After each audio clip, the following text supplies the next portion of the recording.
Well, thanks for that. Well, so no John then. Doesn't look like it. I feel like you timed that Well, you said recording started and one. I didn't John's say not that. here. Well, you set it to recording started. Well, I assume he's not coming. If he said that he's probably not coming and he hasn't come yet. He doesn't know.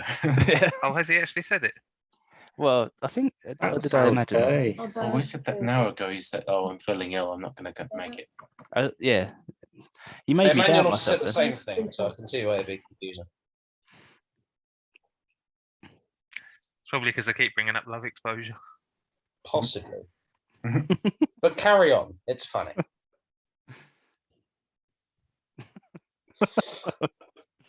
Oh dear. Anyway, enough about that. I thought he Wall-E. was about to tell us why Alec picked it. Anyway, enough about me.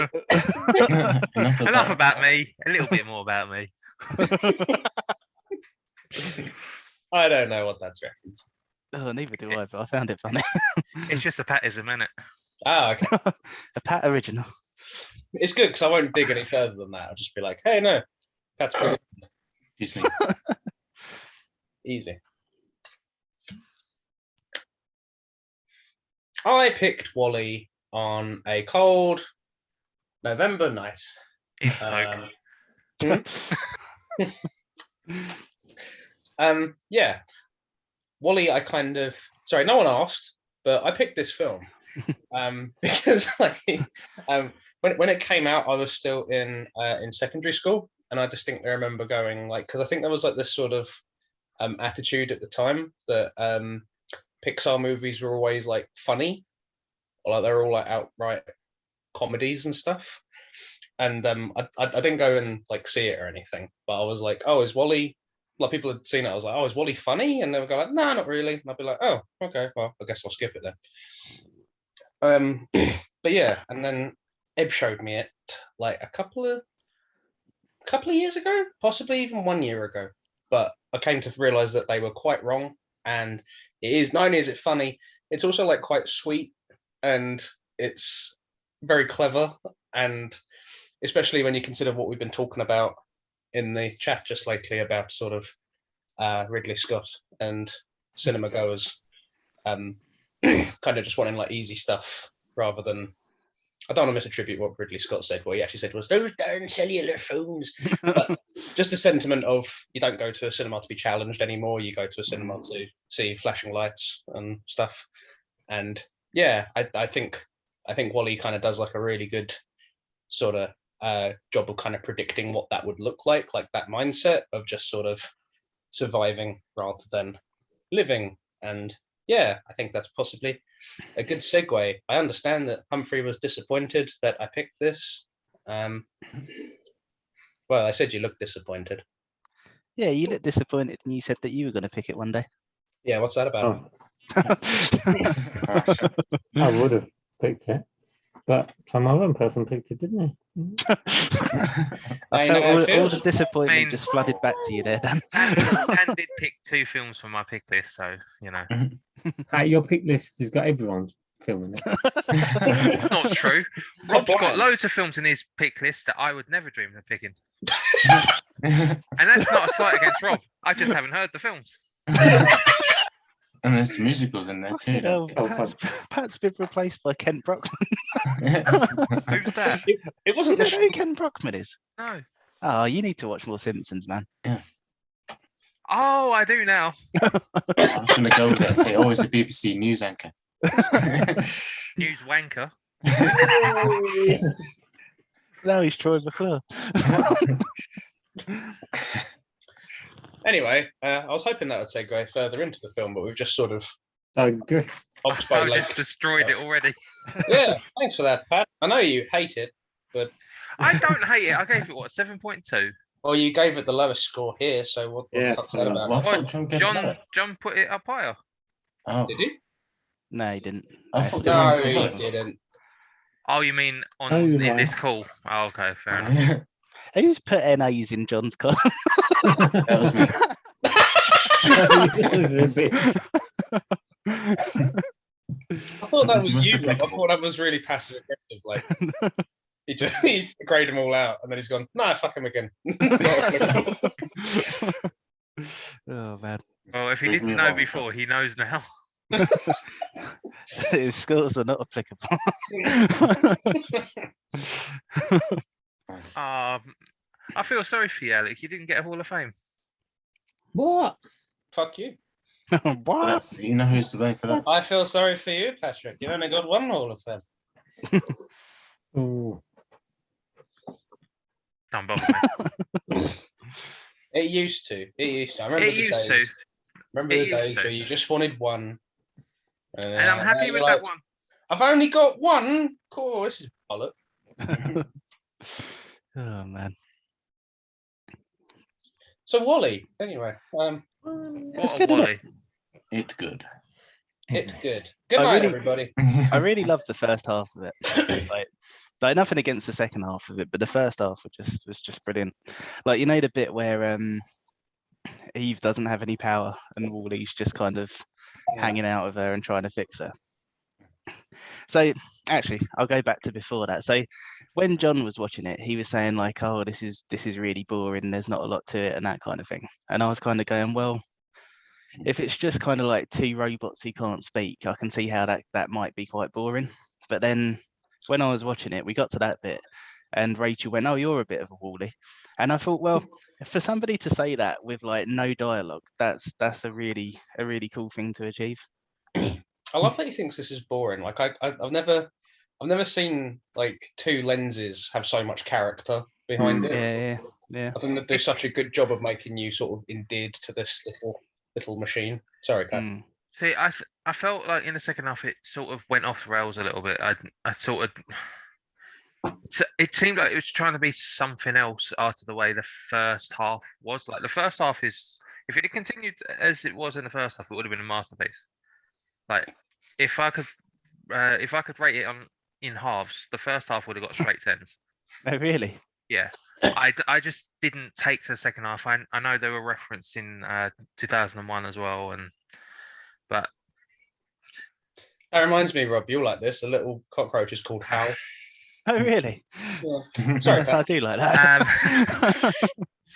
but anything that was negative about the film, boring it wasn't. Yeah, definitely not.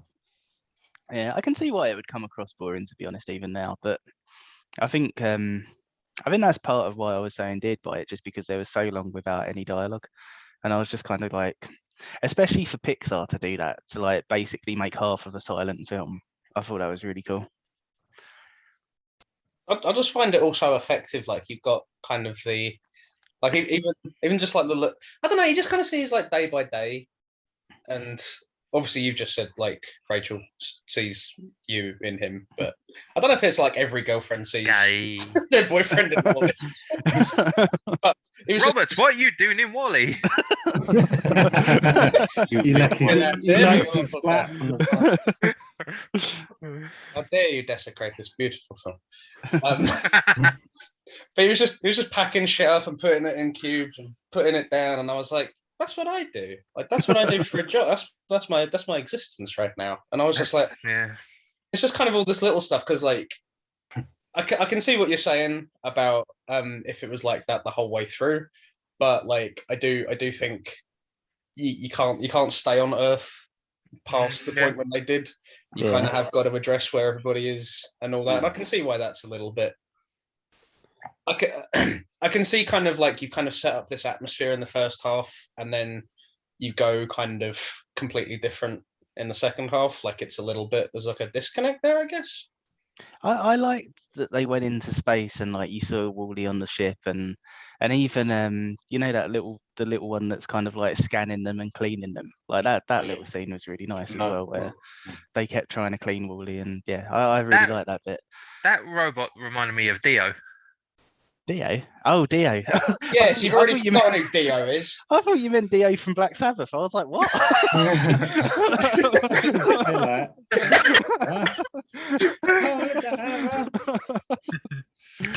No, Dio from Star Wars. Fuck you. for. I really liked all that. I liked seeing Wally in space. Like the only thing I didn't like was when people started talking, because I was like, oh, that's a shame. Like I really wanted them to go the whole way through without any dialogue. Yeah, they could have done like a whole. They could have filmed it in a way that you didn't see the humans' faces and stuff. That would have been quite interesting to do. So I found that a little jarring as well, just because you have like the was it like the global CEO or whatever his title is? Because you've got him and he's a real person, and then you've got like the Pixar people later. That was a little bit jarring for me. I do like their attempt to blend it though. Where you like, see like through the ages they've turned into like computer generated faces. it's like real person, slightly bigger person, fatter person, cartoon. It's like, oh, not. Yeah, that like it doesn't break anything, but it's a weird production choice. I thought, yeah, because it's the only Pixar movie that has live action in it. yeah, that was the thing. Because like when I saw the person at the start, I was like, oh shit! So this must just be literally like all robots, and there's no people in this. Yeah. And then That when would you be see the worse. person for the first time, I was like, oh, you didn't have to. Oh, I wish you didn't do that. I don't think it. I think you get what they're going for enough that you can kind of go, yeah, all right. Like you wouldn't necessarily recognize humans 700 years down the line. Yeah. But because I was like kind of going like, why did they use that? Why did they do that as a choice? And I think it's so like kind of you go like, right, this is what we look like now. That's why we do using real actors. This is what we will look like, and it's meant to look a little bit like bizarre. Yeah. But yeah, it is an odd one. I don't know if it's completely successful the whole way through. No, I think it's a really cool idea, but I don't know if it really comes across. Yeah, I can see that. Yeah. I don't really see a problem with the people being in it.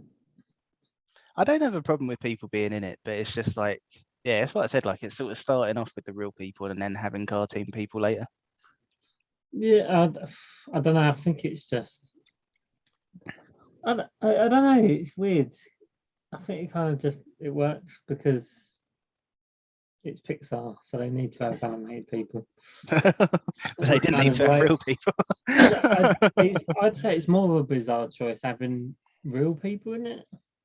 Yeah. Like if they did, because the thing for me was like where you're just sort of hanging out with Wally at the start, and then you see the real person on the screen. I kind of took that as there's no people in this, and I thought that was really cool. So maybe I kind of like I sort of You assumed it would be like entirely robot driven. Yeah, and I think probably, I mean, it's my own fault, I suppose, but I think making that assumption, because I'd made that assumption when an animated person came up later, I was like, oh, that's a shame. I can see that. Like, I think I would kind of like it if they'd gone, because I think obviously Pixar does kind of like a stylized, like normal person kind of character anyway. So like, I think if you did that, it possibly would look a little. I think that would kind of make it look a bit more seamless, but at the same time, I don't know if it's not meant to stand out. Yeah, if that makes sense. Yeah. Because that's the thing, like you can kind of give it the benefit of the doubt just because like everything else is done so well. So yeah, I think they were probably going for what you said. I think that makes sense, but yeah, I don't know if it worked in the moment for me.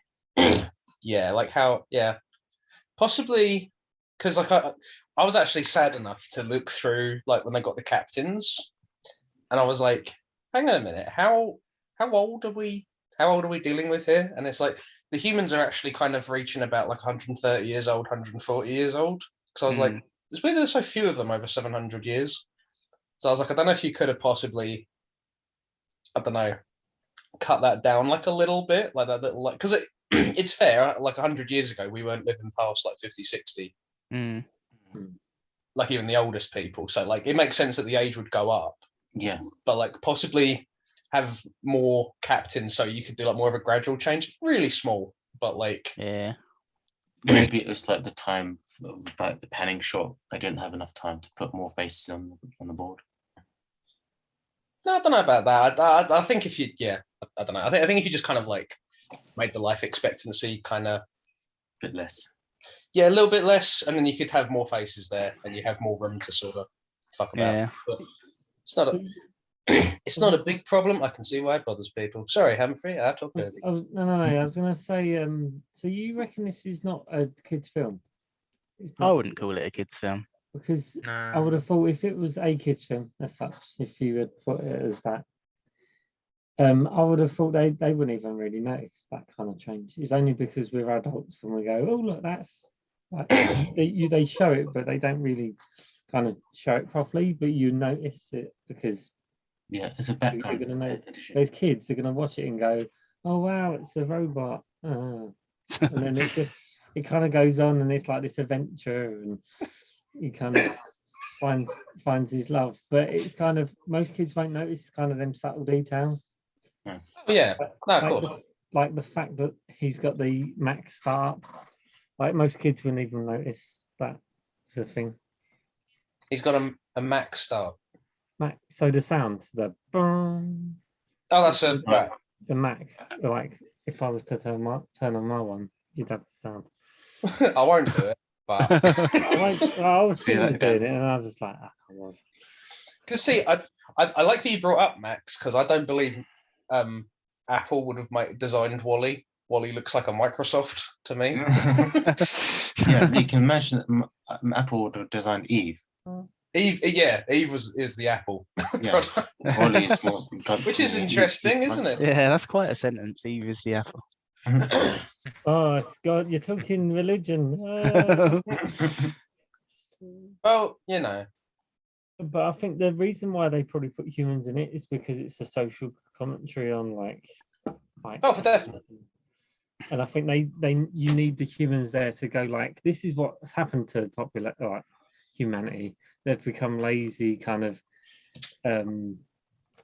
like, what do you call it? Like, Slobs. yeah, Yeah. like Pat. They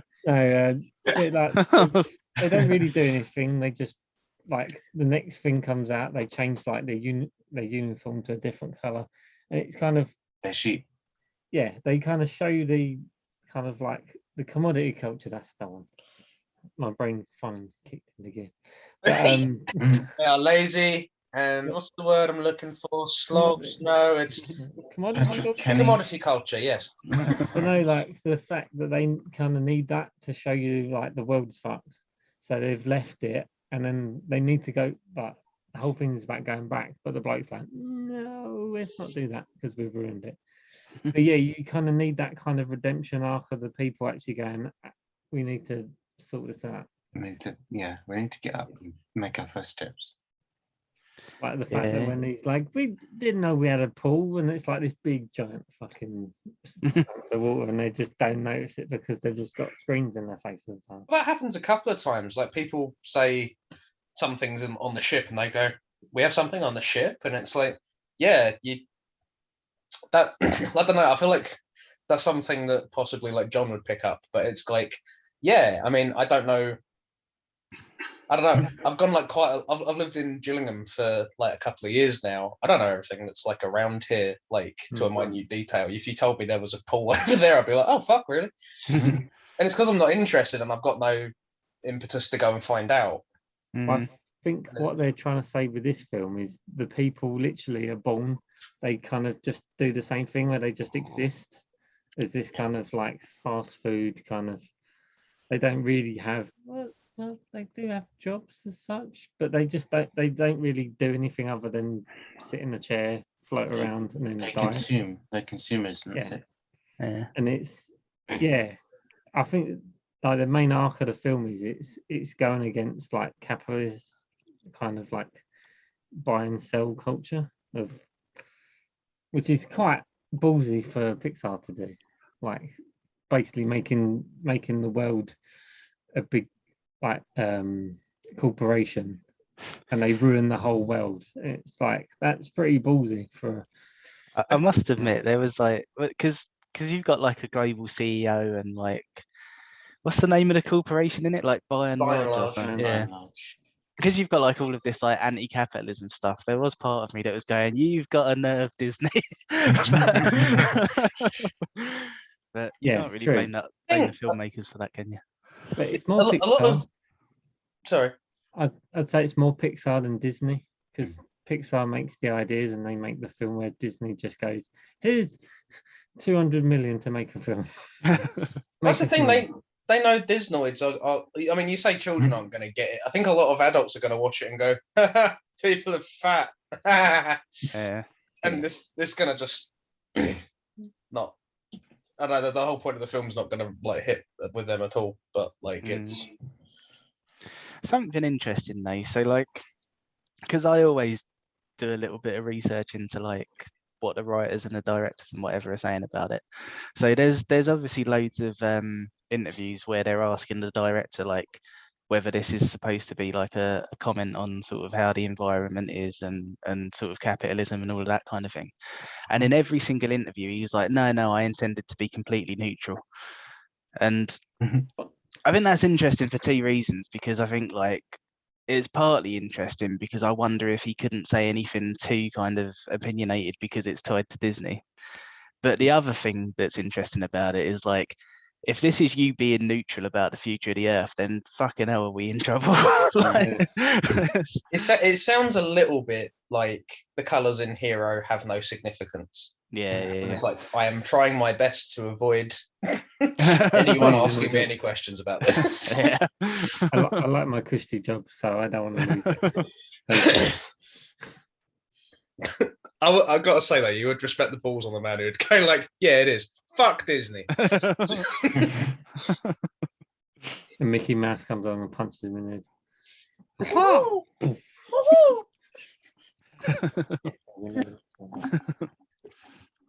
Yeah.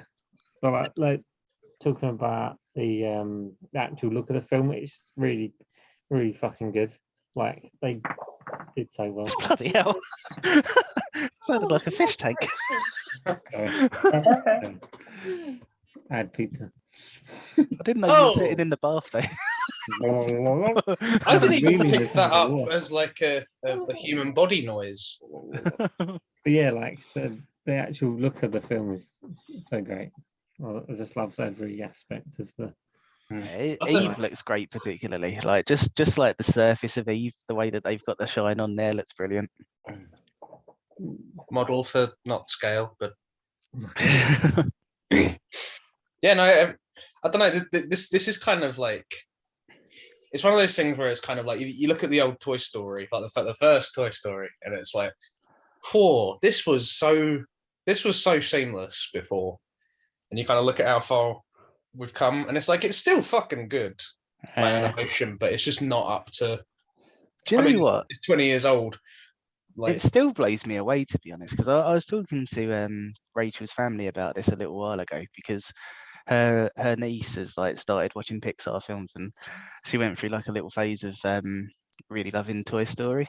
And yeah, her dad was saying that like the animation doesn't hold up, but I was like, to be fair, like you've got to remember that they created this on Windows 95. Like, Yeah, that's to be fair, emulating Toy Story is kind of what everyone is doing now. If you're doing like an animation, you don't do it hand drawn anymore, because Toy Story was so popular. You've got to do it as like it doesn't matter the quality of the CGI. You just make it in CGI, man. Like. Kids don't like that fucking hand-drawn crap. Sorry, Ben. Honestly, I think obviously when we pick Toy Story, we can talk about it then. But what's so good about Toy Story is that I think the animation for it does still hold up, and it only falls down when they show the humans in it. And Yeah, the human definitely. characters, they look more dated because they're trying to emulate like real life texture, whereas they're trying to copy plastic and metal. That's why the toys in Toy Story look so good, because that's what computers could do well, was actually artificial textures. Yeah, no, to be fair, like if you look at a couple of the toys, like I can't remember his name, but the pig, like Ham. he looks Ham, yeah, he looks a bit wafty, but like Rex looks like he could actually be a plastic dinosaur. Yeah. The thing is, back in the 90s, you think the facial animations would have been really weird because they didn't have mocap. So they didn't get that kind of that realistic look, and that's what kind of makes it look fake. Is the fact that the when you look at stuff like an animated face, if the mouth and eyes don't react right, then you're that uncanny valley, but it just doesn't look right. That's why so many films Like if they can get the facial animations right, then they can sell you anything. Yeah. But like, I think that's something else to this film's credit as well, because like animating a face is like really fucking difficult. But at the same time, the alternative is Wall-E, and like I don't know, just the range of emotion you can get out of two lenses, and even Eve, you got two two little circles. You got such a range of like emotion out of them. It's like I don't know. You can still see kind of like the imagination behind it. Yeah. I'd say Eve was probably even more difficult because she's digital. It's only you've got one axis, whereas like Wall-E, he's got the lenses and his eyes move up and down. Yeah. So when he's like concerned, he's like, what? And then like when he's like dopey and loved up, his eyes go down like they, yeah. But Eve, all her eyes do is just they change to different shapes. Yeah. And it's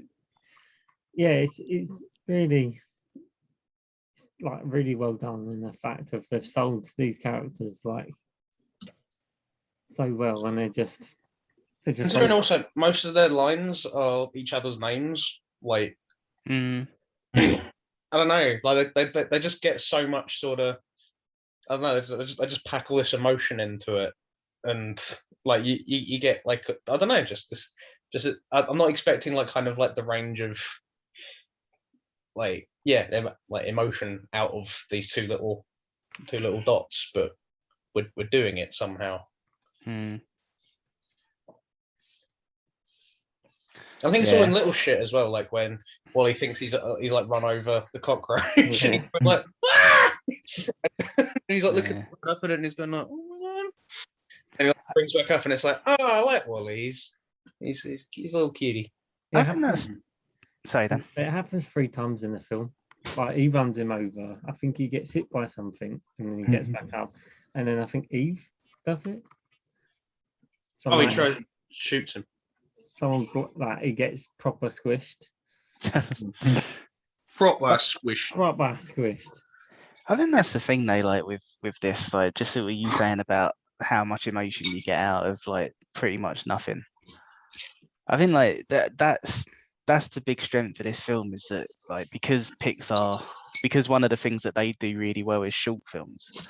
A lot of it just feels like they've just taken a short film and extended it into a feature, and that in itself is really cool. I think, like if somebody was to say to me like I've never heard of Pixar and I want to know what they're about, I'd probably show them this because it's that whole thing of just like extending on what they're already really good at.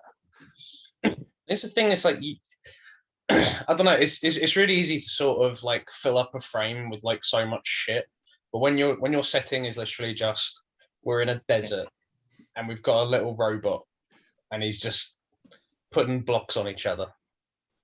And that's like the first half of our movie, go. And it's like, you ain't got a lot, but for Pixar, like more than enough. Like, it's like, no worries, let's go, do it. Sorry, I'll let someone else talk.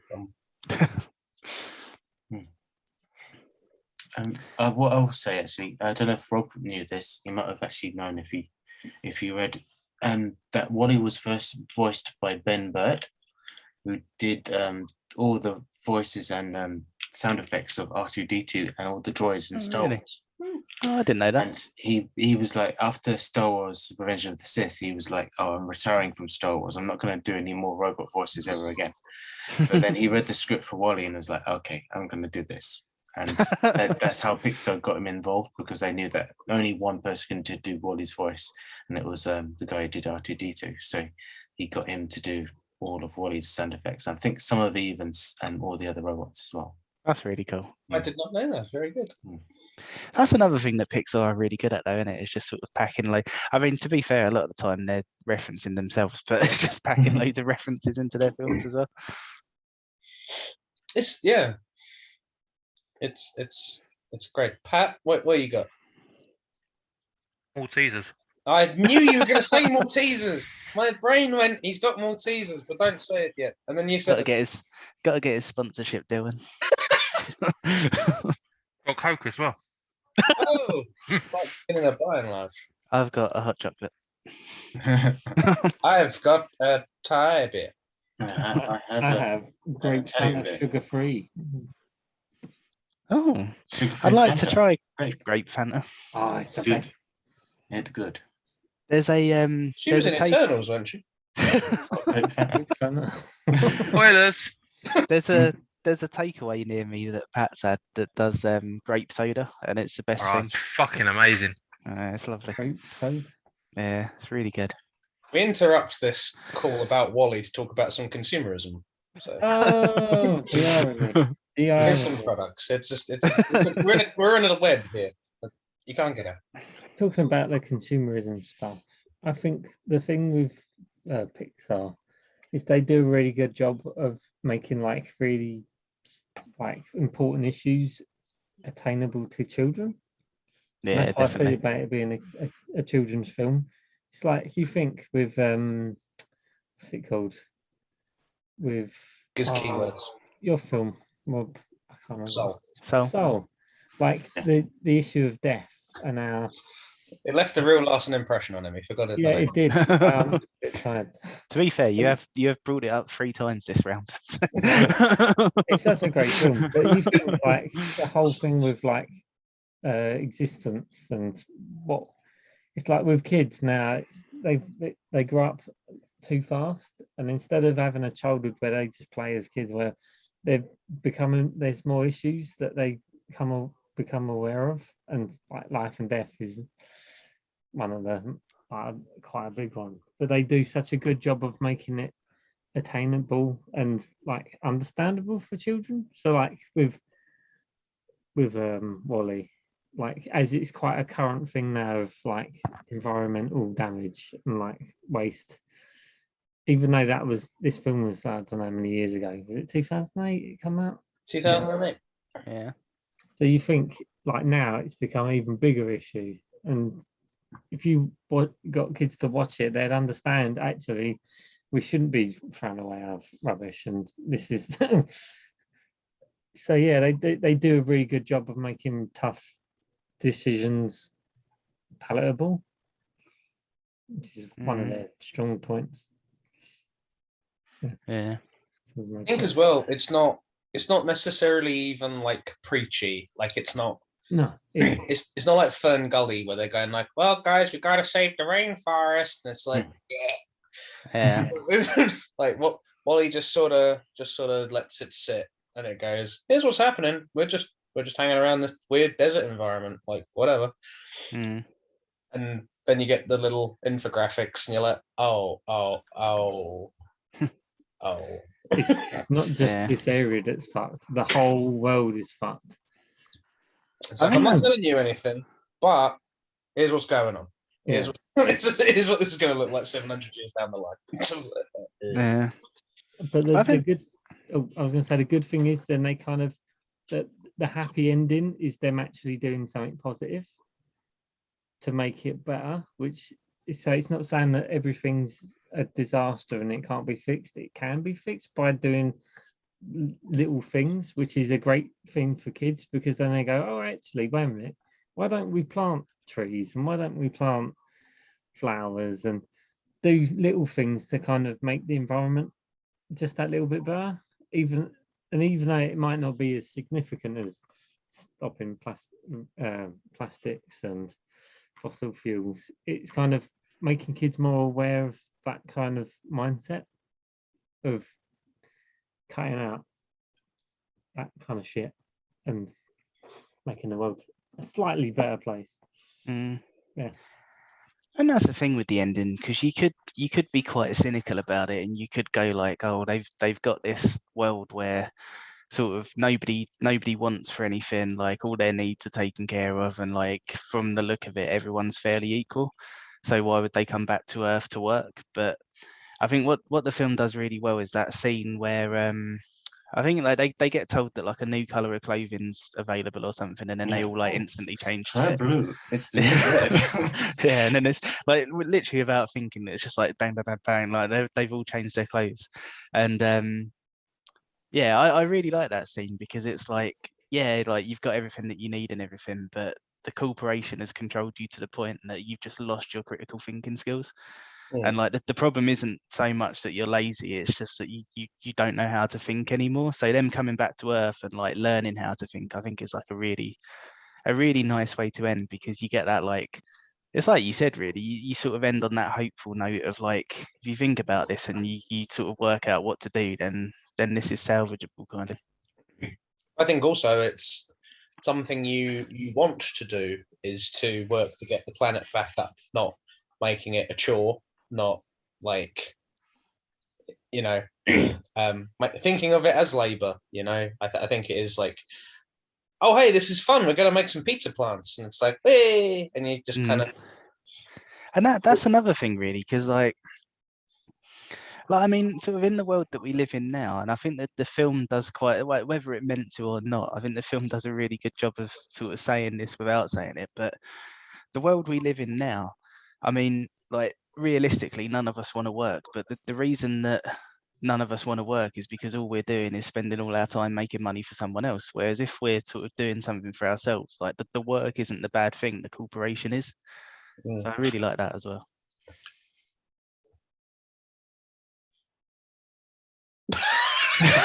Sorry, Pat.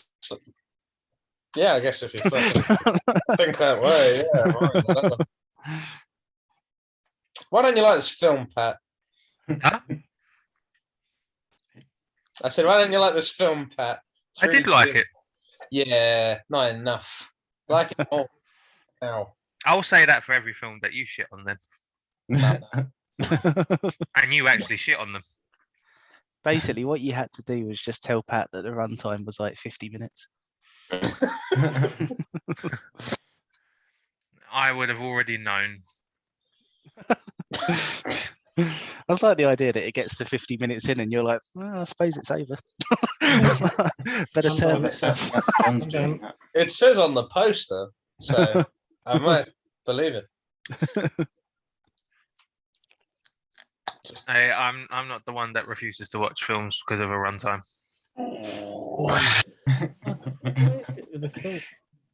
We can make that a gift for you if you want, Pat.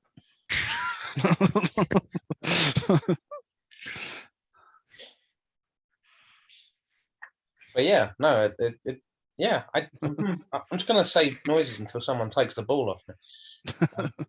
Why were you gonna pick it, Humphrey? It's a great film. Yeah, it is a great film. Yeah. We sound like Wally people. I don't remember when I watched it, but I remember watching it and I was just like, this is fucking great. I love all the Pixar films because I grew up kind of with them. I remember, I'm sure we went to see Toy Story at the cinema. Yeah, so I've always had kind of a love for their films. So it's like watching that one, and it's like this one's a bit more, I won't say serious, but it's got, yeah, it's mixed things. Like it's got the environmental, it's got the kind of weird love story between two robots. And it's just, and it's so adorable as well, which is a bit of a weird thing for me to say. But yeah, like the fact that she doesn't really like him, and then she sees all the things he did were like when he had the umbrella, and then he's kind of looked after her, and she's like, oh wow, this is actually a really I wouldn't even say she doesn't like him. She's just kind of got like kind of this directive, and like, you know, it's I don't know. I kind of like this sort of, I think it seems to be working off this concept, like kind of like the longer a machine exists, the more kind of quirks it gets. And Wally's had like 700 years of quirks, so it's like Wally's just kind of like this giant, yeah, just ball of quirk. And then you got Eve, who's like this super efficient, I'm looking to go and do my directive thing, and then sees him and she's like, oh, okay, well, you're just a harmless robot, I guess. And then like the longer they spend time with each other, she's like, what the fuck? And it's like she's still like a machine, but if you've ever owned a car, you know, like they get quirks over time. Because I think my uncle told me this story about kind of like they had a car and you couldn't start the car unless you used a cake slice. You had to put a cake slice in some slot while also doing the key. And someone tried to carjack him once, and he was like, "Okay, here's what you need to know." Like, I don't know if that's in any way accurate, but like, Cake slice. but it's just kind of. But I don't know who it was. I know the car existed, but like, yeah, machines gain kind of quirks over time. Is my point. So like, I kind of like how they add that little. That's like an element that is there because like. Because I don't know, I think when I was watching it, I was going like, why have they given the robots personalities? And I'm like, I don't think they necessarily get given personalities, but they do kind of gain them over time, if that makes sense. So if you look at like kind of the other robots they encounter, they have like that directive and stuff. Yeah. I don't know if that's possibly something that ties in with the human bit where they have no directive whatsoever. Yeah. Yeah. Well, I think the thing is, like, I mean, if you're sort of however many hundreds of years in the future, like, I imagine AI would be at a point where you could build Wall-E and sort of have its own sort of brain in terms of AI, and then because it's kind of constantly learning, it would have its own personality at some point. Oh, because when Eve when they accidentally when she fixes him, he goes back to factory settings and he's just flatline. Like he's just doing his directive, and it's not until like he gets zapped again that he remembers like his personality and stuff. Yeah, that would be what I'd cite for that one. But like even now, man, like if you look on Reddit, so there's a subreddit where the only accounts that are allowed to post on it are all bots. But if you look at the conversations that they have with each other, you would believe that they're all like real people. So yeah, so I think if you did have a robot that was like autonomous, sort of by its own AI, then yeah, you definitely would have personalities after a while. And then you get Skynet. That's pushed back to round 13 then. 14. Oh, 14, sorry. That was a proper like, no, 14. Still might watch it. Oh man, if you pick it this round. Oh god. Would be fantastic. I actually welcome it, actually. Stop encouraging it. You're very animated tonight, Pat. I had issues at work today, so you know. What happened, man? We'll talk about it later. No, fair enough. Is it not YouTube friendly?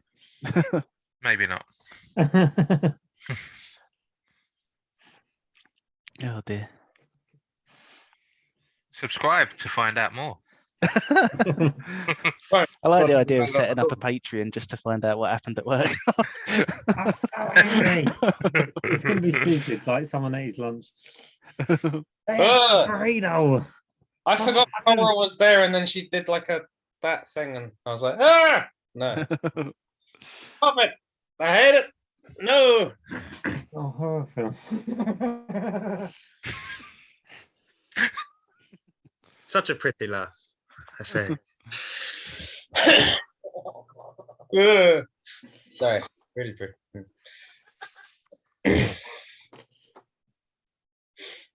Oh, sorry. Nice. Pardon you. Smells of pizza. Was it the pizza plant you grew yourself? No, I had one about a couple of hours ago. No way, we had pizza as well. Oh my god! I did a race today. It was quite nice. You had a what? I did a race. You're a day early. On a Saturday. Well, Rachel wanted one tomorrow, but we're going to go and see King Richard tomorrow. So I was like, I'm just going to do a race today. King Ricard. King Wally. King Will Smith. Well, that is the problem, isn't it? It will be King Will Smith. It won't be King Richard.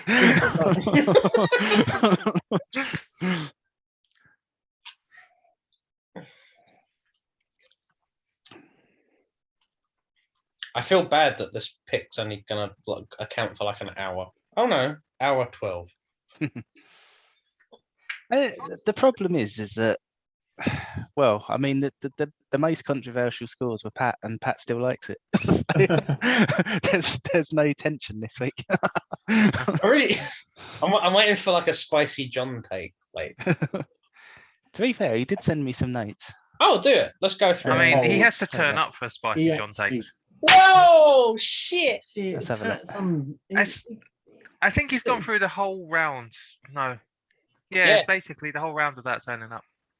Yeah, he has. Yeah, even his own film.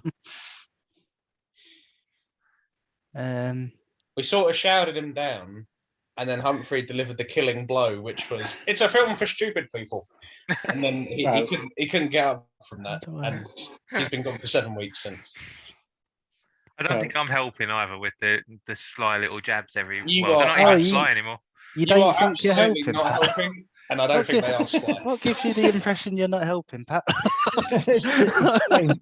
Explain Now before that. the call, boom! I'm not coming. It's like that bit in Game of Thrones when Cersei is having a go at Elena, and she's like, all these veiled insults, and she's like, what veil? Right, so John's notes. The first one is boring, which, Oh, like I said, like I don't agree with it, but I get it. Like if you're not if you're not on board with the concept, then what'd you say, Dan? Because you didn't watch the film, we'd probably playing a game and watching a YouTube video at the same time. Well, I did think that, to be honest. Like if you're multitasking, then I imagine it does seem like not much is going on. No, 'cause all you hear is the background music. You don't- if you're But it's- actually watching it, you see what he does, and that's what makes it great. Is that you see him be like a normal fucking person instead of a robot. Mm. Whereas if you're not paying attention, which he probably doesn't, he'd probably look at Good, it and go, anyway. "Oh, he ain't done anything. Oh, he ain't done anything. It's a bit boring, isn't it?" Like, like the dialogue is like, even though there is like more dialogue in the last half, it's still pretty minimal. Mm. Like, it's not a talky kind of film. You're just sort of absorbing stuff that it's I don't want to call it slapstick, but it is all kind of action kind Well, of based. I mean, to be fair, I don't think slapstick's a bad word for it, because I don't know if I told anyone else, but it's apparent I didn't get to watch it. I was going to, but I didn't. But apparently, it's based on City Lights, which was a Charlie Chaplin film. I I was actually gonna, never did watch it. I was gonna say that, like, if he's struggling with Wall-E, then a Charlie Chaplin film is definitely a no-go. I think anybody picking a Charlie Chaplin film would be very left field. But like you look at the kind of the I don't know, if you're not watching, or if you're only like half watching, let's be charitable. Like there's like a whole sequence where he's trying to like just do stuff for Eve, and it's like there's like the little bit, and he makes like a little statue of her, and she looks at it and goes like, "What the fuck is this?" And she just doesn't recognize what is even happening, and she's like, "All right," and she just kind of wanders off, and you just see Wally from behind the thing, and he goes, "Aw," and then he like kicks this pile of pipes, and they all fall on him, and it's like, ah. You know, wouldn't- that just reminds me of me kicking the dirt in my face. Oh yeah. Oh, that was so funny. We were all at the Pissing park. into the wind. We were all in the park, and this was when Man United was still a top team, so it was quite unexpected. quite But a long time then. they lost 6-1 to Man City, and so you can imagine the mood that Pat was in. And then later on in the day, he kind of cheered up a bit, and he picked up like a like a handful of dirt, and like I think he said like abracadabra or something, and chucked it in the air, but the wind caught it and blew it right back in his face.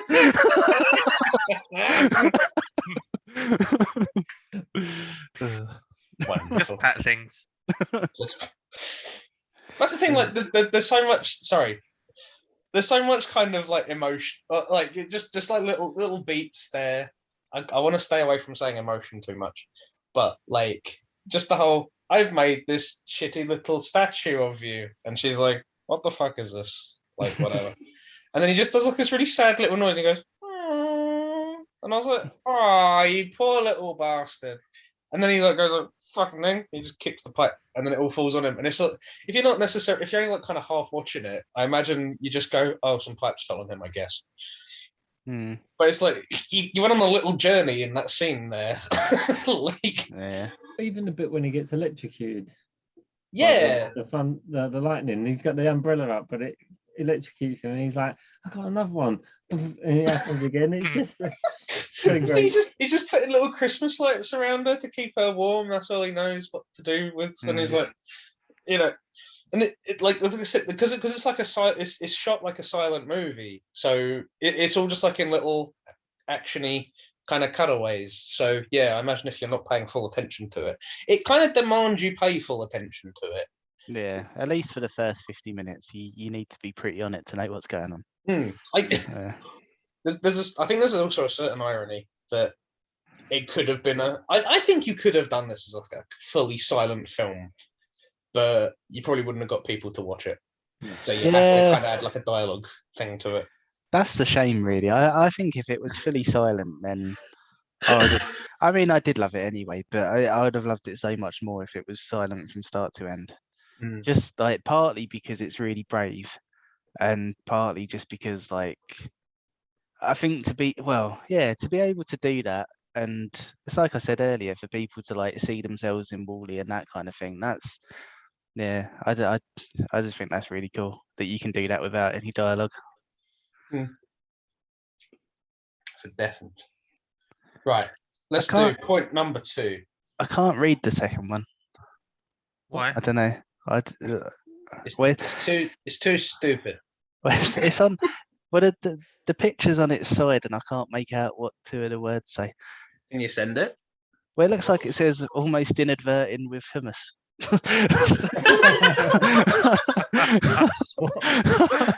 That was debunked maybe, before it even started. Maybe almost interesting with humour. Oh, almost interesting with humans. Oh well, sorry. So I guess that kind of goes to what we were saying earlier, really. Like, I think if the humans were the interesting bit, then maybe it's just that you do need to kind of like sit down and give it your full attention and do nothing else with the first bit. Most, sorry, John's obviously not here to defend this, so like, it's a little bit like, it's a little bit like we've just set up a fucking dummy and just put John's head on it and gone, yeah. Welcome to the John O'Brien roast. Every week. Obviously, take all this with a pinch of salt. Like he obviously he may mean more than this, and with like he may want to elaborate on stuff. That's completely fine. Sorry. That's why it'd be a benefit if he was actually here, so we could actually elaborate on. You've just got a list of digs set up, haven't you? I'm actually being serious this time. I'm not being a dickhead this time. Like, it's when you write something down on a piece of paper, like how I was saying, if I wasn't going to be here for the call next week, I was going to do a recording. It's very difficult to sort of get out what you properly mean with just a few words on a piece of paper. Yeah, no, it's true. Like even when you've done it before, Alec, we've all just been like, "Oh, I don't get what he means." So yeah, it's hard to articulate your whole point in a couple. I am notorious for being bad at expressing myself. So, the third one, I don't really. Well, I kind of get, I suppose. So he's put, why would a probe be so advanced and combat ready? So. I mean, the advancement of it is just like, I mean, look at the ship. Like, why would it not be advanced? To protect itself. I think like the combat, well, I don't know. I mean, hang on. There's a bit when she's floating around, gets caught on a magnet, and has to free herself by blasting the ship. Like that. What if she has to like get rid of rubble? What if she has to? Like, I don't know, just clear something out of her way. What if she gets trapped by like something she's not seeing, like a I don't know, like an earthquake? It happens really quickly. She's got to blast herself out. Well, I'm not saying she's expecting like big monsters or something, but like it's not necessarily just a self-defense. Well, I think it makes sense as self-defense as well, because I think if you think of it in terms of the probes that we've got now, I mean, like well, there's no reason for them to be combat ready, because if you send a probe to like Mars or wherever and it doesn't come back, it's like, well, okay, we've lost a probe, we'll just send another one. But with this one, there's a potential of it bringing back something that's gonna, well, almost like restart the world as a Yeah. habitable planet. So I think it makes complete sense that if it was carrying something like that, they would build it to defend itself. If it was already a part of something, like, yeah, if it's carrying something, Mm.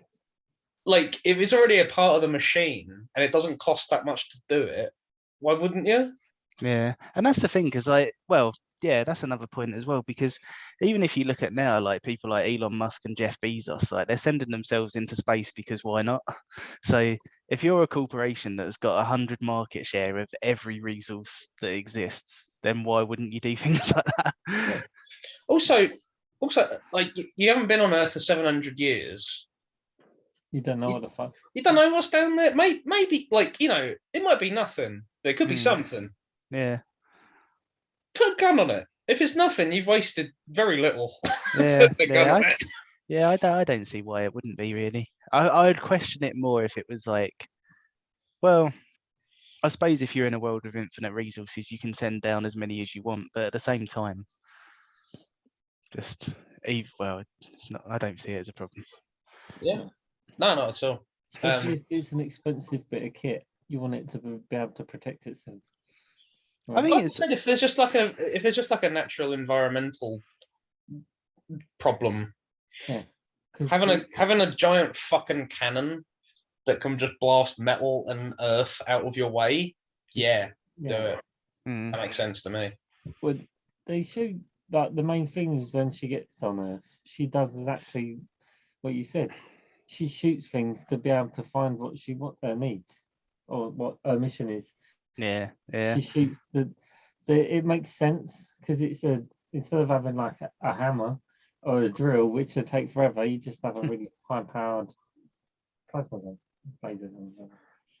No, I think it makes sense for sure. For like, I think that's the two practical uses of it, is that she uses it to sort of like blast a trail for herself, and then also if she does find something that's super precious like she does, then she needs to be able to defend it. So I think that's good usage.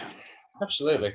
To address the second point, though, almost interesting with humans, like again, like I say, John's not here to articulate what that means. So, like, obviously he can articulate that whenever he likes. But yeah, it's I think it's really fucking interesting to have like this society that's been like babysat by a corporation for 700 years. They are not like adventurous. They're not adventurous enough to explore the whole ship that they will spend their whole life on. Like that's really like,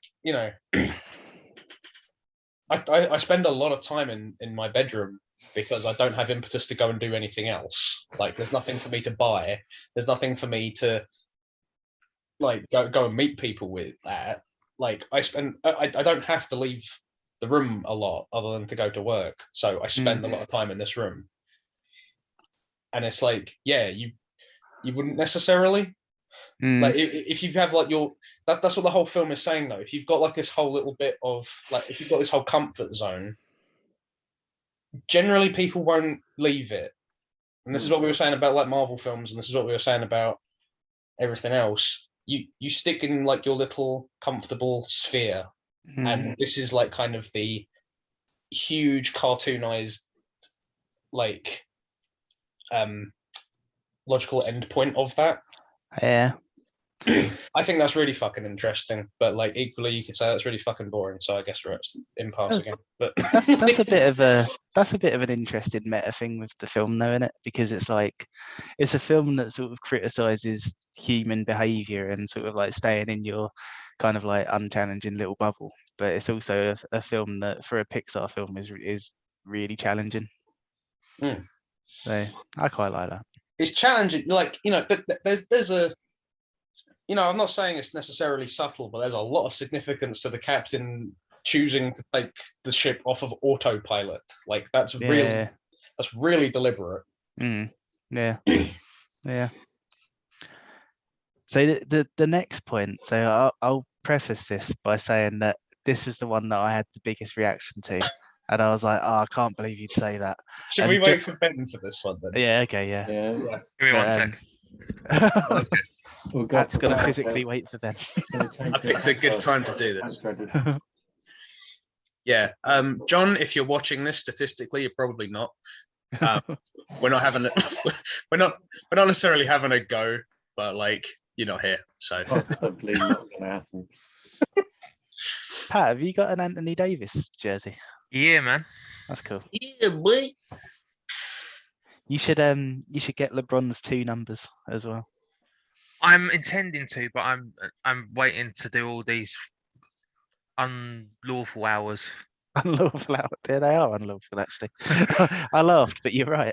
That was To how be you fair. did it, Manx. To be fair, like I don't mind doing it around Christmas time. Like it's the only sort of time I get to sort of do a ton of hours. It means I'll be able to buy nice things next year, innit? As long as you don't mind, it don't matter, does it? Yeah. I mean, I wouldn't do it like 3 or 4 months worth, but 5-6 weeks isn't gonna kill me. What hours you doing? I'm doing about 60 hours a week. I felt it today as well. Fuck, you know. 60 hours a week. Yeah. You're doing 12-hour days? Well, I'll get paid for about 55, so I do 10-hour days, 6 days a week. Oh. So yeah, Is tomorrow your day off? it is. I was supposed to be going cinema with Ben, but like I cramped up about 3 hours before I finished my shift today. Oh, really? Like my body feels fucked. Yeah, it happened. So if only you had a Cineworld near you, man, you'd have a lovely recliner to sit in. I mean, And this is the price I pay for being fat and working loads of hours. Oh, Little Wally.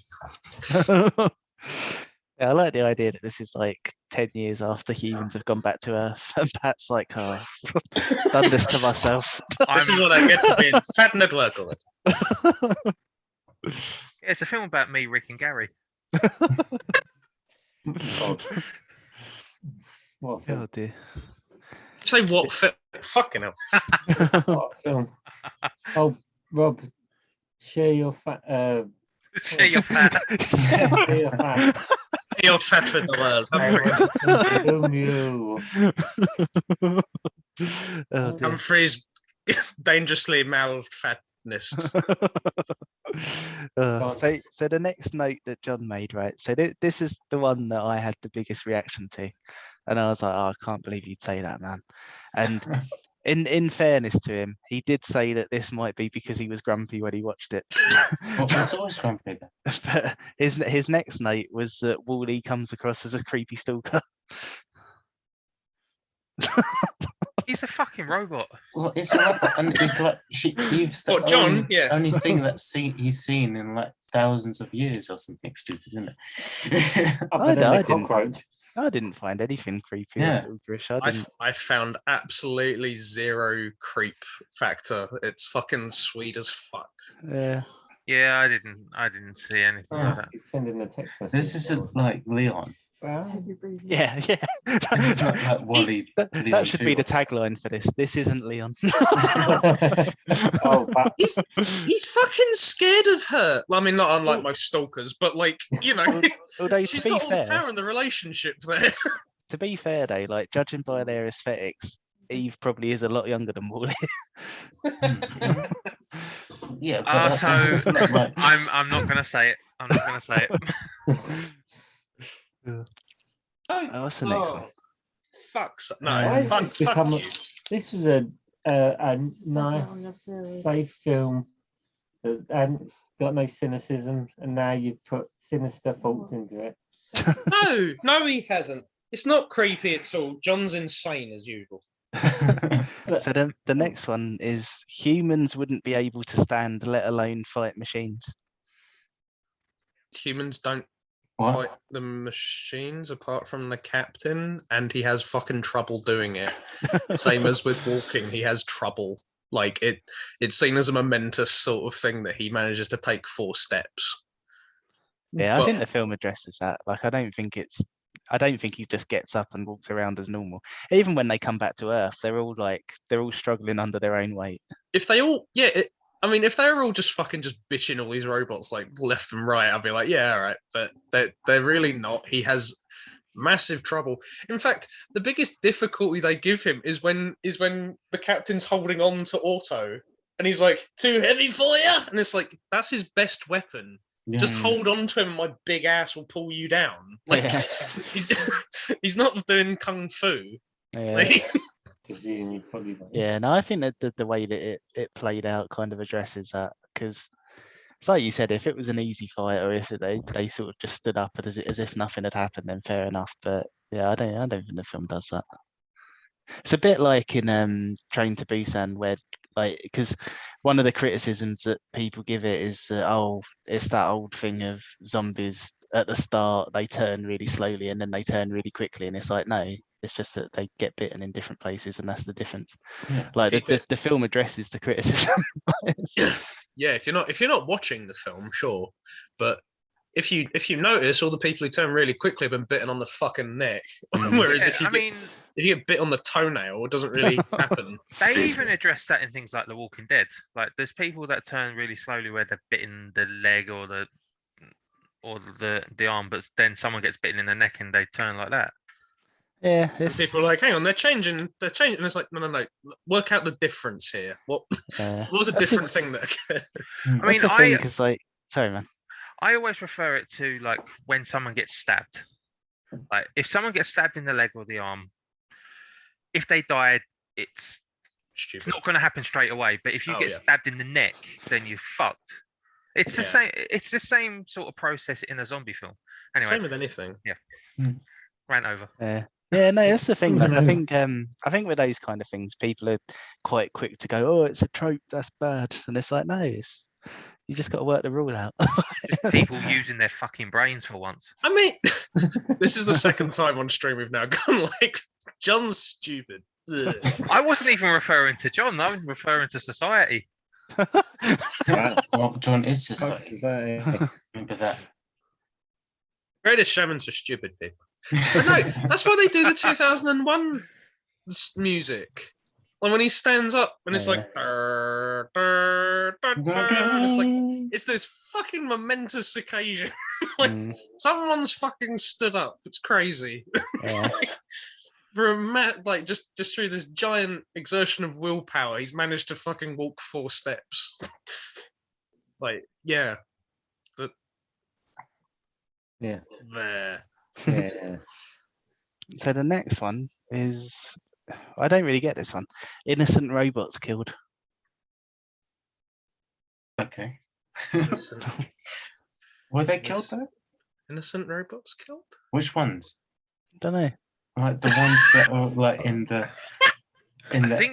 I think the words he meant was scrapped. Innocent robots killed. When Because does the that wo- happen? The ones that are like malfunctioning, they were kind of escaped, didn't they? They were never like decommissioned, were they? No, they all escaped. Yeah. Like maybe the guard robots. Like Eve shoots one, Yeah, I'm not sure about that. but it's a machine. You can repair it. It's not sentient. It doesn't- Yeah. I Well, don't know about that one. Robots aren't getting killed. Like that's the thing about a robot. You can fix it. Like the fact that he pretty much dies and she brings him back to life by putting all different parts on him. Yeah. Wally gets crushed and is alive by the end. You can do that with robots. Yeah. It's just- The next one's kind of linked to there's more. the one about Wally being creepy. It says that the love story was forced and silly. What? The Love Story is the film. Well, yeah. I mean, I suppose if you thought that bit was forced and silly, that's probably why he gave Storia for. I guess if he doesn't think a robot should deserve love, then fair enough. But that's like the whole point of the whole movie. So why would he be worried about innocent robots getting killed then? Yeah, If you care about love story, then what's the point of? that's Pixar in general. Is that look, if you have that problem with robots, do you have the problem with like the monsters and Monsters Inc., the bugs and Bugs Life, the toys and Toy Story? It's like Keep going. Why did that sound like a Simpsons reference? Yeah, it's like the black The people Incredibles and and the Incredibles. the feelings of feeling in Inside Out. We're going to come back next week, and Ben's just going to have like a frame on the wall with like a caption that says "The Soul from Soul."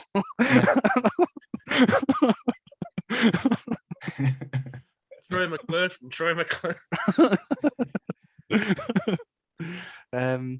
The fucking story is the romance. It's a romance about Wally and Eve. Yeah. How is it?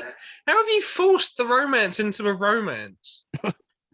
The next one is it's fair, to be honest. So it says that Earth would still be uninhabitable, and if there's no plants, then there'd be no oxygen, would there? So yeah.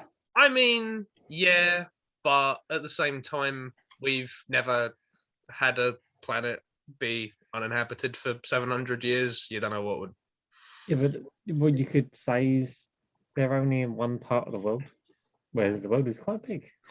There could be plant life on the other side of the world, maybe, or even on the coast. Remember, there's still an ocean, so there might be plant life. Unless you believe the Earth is flat. Oh, yeah. That one I can kind of see more than any of the other ones, certainly. But like, I don't know. We've never had our planet uninhabited for 700 years. Like, you don't know what it would do. I wish it was. If there's one sprout that's come out of this, there's got to be more sprouts. And the more sprouts they make, like, I think all to fix that with is like people come down in astronaut suits and plant more. Well, that's a point actually. So if a plant has managed to grow, then that in itself would mean that it's inhabitable, right? Yeah. I mean, I don't know very much about this. It's like the oxygen is stable, like you say, and the soil is like there's enough nutrients there. We're getting a thumbs up from Coral, so I think we're using her degree in botany. Yeah, yeah. Doesn't know. She just on another note, Coral got me a present. Oh, it's hate. I hate it. Oh, nice. That's a point, actually, Alex. Throw it in the sea. The last two sci-fis that you've picked were both featured in that same video of an astronaut talking about his favourite films, and they've both been about plants growing. I didn't even see the video. It's a really good video, to be fair. Yeah, it's quite good. I'll link it to you. It's worth watching. I might watch it again. More than John Will with Love Exposure. Yeah, that of the criticisms we have received, I think there's like more of a case for that one, but I don't think you can. If there's one sprout, that means there are conceivably more sprouts. So something is sprouting back. So fucking sprouts, and more sprouts you make. But I think that's the thing as well, because I mean, even if it doesn't make total sense, like the idea that something on Earth is returning because we haven't been there for so long, and then us being able to go back because of that, even if it's not 100% factual, I prefer that to happen than to not. Yeah, I mean, I think you can. I mean, sure, I'll give you like it's a little bit silly to recolonize before you've put more plants on the surface. But then equally, like, these are people that have lost their ability to think critically. So they all died. Well, don't forget, by the time they come back, there's that shot of like the side of the desolate landscape, and there's hundreds of more sprouts growing. So by the time the ship goes back to Earth, there's already like hundreds I more. think it's kind of implied that they say they're going to plant more stuff, and then we get the song at the end, and like they were successful. They managed to grow more stuff, but I I don't know. They've got a like regenerating food supply on the ship, so I don't know. I'm kind of in the camp of like they can fucking subsist on the ship until they build up more.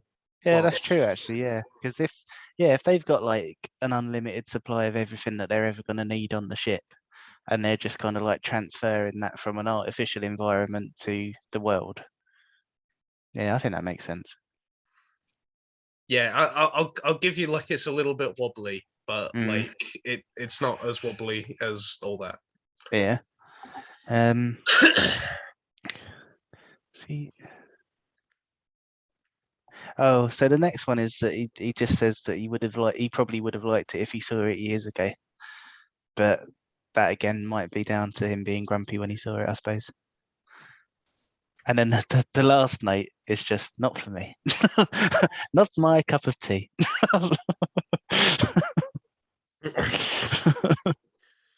Not enough uplifting songs about accepting yourself, and then having all the people who are marginalized have 10 lines between them, and they're all shots, and they're all a single entity. That's not enough dodgy time travel. I missed that part of The Greatest Showman. Don't we do like little just? I'm not referring to that one. It's either Bill and Ted or About Time. Not enough. Whoa. No, Bill and Ted is awesome. No, it's not. Shut up, Alec. It's a shit film. I found out something about Bill and Ted the other day, actually. Did you find out it's a shit film for twats? Well, I found out why the phone booth lands in the middle of a car park. And it's basically because the original Time Machine was a car, but then Back to the Future came out, so they changed it to a phone box, but they didn't change the setting.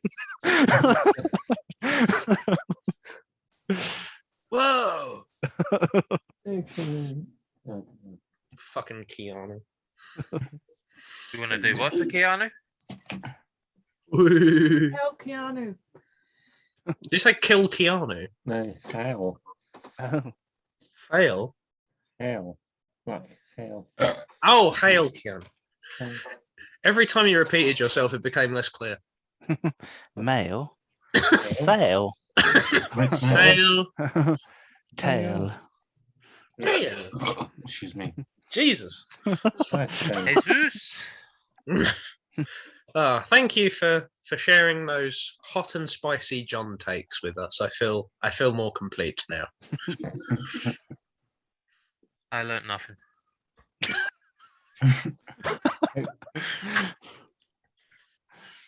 Nice. I don't understand where he's coming from with most of it. That's the problem. Yeah, I think they do kind of need him to be here to explain them. Yeah. Come back and explain your points at another time, John, but not during next week because you won't be here anyway. Woo. Well, what's he doing next week? Not watching the film. Woo. It's a short one next week, to be fair. Yeah. Yeah, so you should have no problem with this. Oh wait, it's a 1950s movie. Never mind. Oh fuck! Oh, you fucked it up, Ben. Wait, is this going to be the oldest? Should we just do the announcement? Or have we got any more to say on WALL-E? Any more? I think it will be the second oldest behind Seven Samurai. I was going to say, don't dethrone me. Have we got any more to say about WALL-E before we carry on? No, I've got nothing. Thanks, Ben. I think I'm good. It sucks. Humphrey, watch it. Fuck you. Yeah, it's 3 years newer than Seven Samurai. No, I was asking if you had more to say about WALL-E. Oh no! It's a great film. It's a lovely film. Fuck you, John. Basically, done. I nearly said that Ben's film is 3 years old, 3 years younger than Akira Kurosawa, but I assume he was older than 3 when he made Seven Samurai. If he was 3, then what a toddler. He was a pretty fucking complicated 3-year-old. Can you say Dada?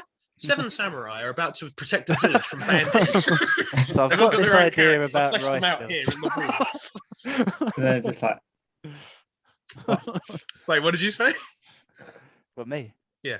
I said, so I've got this idea about rice fields. These angry people that want to kill other people. Be free. And the filmmakers will want to copy it in many years' time. He just can't. He's just bored. He's got like a cigarette. And he's like, Jesus, someone hire Toshiro Mifune. Right, Ben, what's your fucking pick for round 12? Big ups to round 12. Yeah, big ups to round 12 because it's 12 is the theme of this film. Oh, God. And it's a film called 12 Angry Men. What? Who would have thunk it? I thought you were gonna go, oh really, because 12 is the number of rounds, so I decided to pick 7 again. Yeah, 12 Angry Men. It's one of the most iconic films of like 1950s, but I think it still holds up really well to this day. I think I remember seeing it like over 10 years ago, and it still struck a chord with me back then. And I think when you guys see it as well, I think it's just like a masterclass of like how you like a script when just like with just 12 actors in one room and make it compelling. So you'll see why that's so interesting. Hopefully you guys will like it very much. Well, John will think it is boring, and that the whole court drama will be shoehorned into the film. There's a I'm just going to leave me with that. That's fine. do you know Just what? joking, John. Love you. I had something to say. It's completely gone. Oh my God. 12 Angry Men, court Yeah. case, 12 actors, masterclass. No, I don't know. Yeah, no. Fuck, I'm really sorry. I'm really sorry. I just literally went. My bad. My bad. Shit, what was it? I think I thought. That's a great poster. I really like that poster. Ah, that's really good above me. Look at this fucking poster. That's great. Oh, I saw that one. Yeah. That's nice. 12 Angry Alex. Oh yeah, it does say that. I Hang on wasn't a even. minute. 12 Angry Alex, I mean men. Wow. And you've tagged in Rick in it. Why not? I take everyone. Wonderful. Sorry. Come on, Rob. Try and find the thing you were going to say. No, I'll stop talking in a minute. Go on. it's gone at this point. No idea what it Fuck. was. I'm really sorry. But what I do like is that this is the second film in a row that we can change part of the name to Ben. Ah. So we've had B for Vendetta and now 12 Angry Ben. Oh, Yeah. was it something about John hating it? No, I don't think so. Was it something about Emmanuel hating it?